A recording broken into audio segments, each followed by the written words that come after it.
ওর জন্য আমার অপেক্ষা করতে বরাবরই ভালো লাগতো। ভালো লাগাটা আরো বেড়ে যেত যখন দূর থেকে দেখতাম আমার জন্য কষ্ট করে হেঁটে হেঁটে আসছে।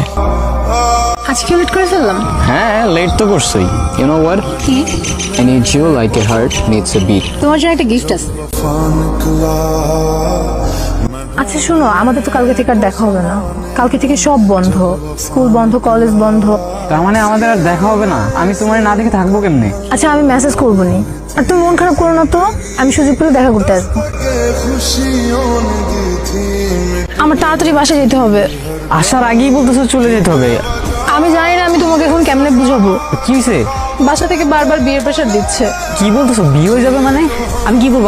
আমি তোমার বাসায় গিয়ে কথা বলবো? তুমি কি কথা বলবা? তুমি এখন স্টুডেন্ট। ফাইনালি দেখা হচ্ছে তার সাথে। ওই যে আমার হাজবেন্ড আসতেছে। আচ্ছা নিজন শুনো, যে শুধু আমার ছিল তাকে আজ অন্য কেউ ছয়। তার হাত ধরার অধিকারটাও হারালাম, যাকে ঘিরে ছিল সব হারানোর ভয়। আজকাল অন্ধকারে চোখের কোণে শুধু কষ্টগুলোই রয়। যে শহরে তোমায় নিয়ে বাঁচতে চেয়েছিলাম সে শহর আজ তোমার আমার নয়।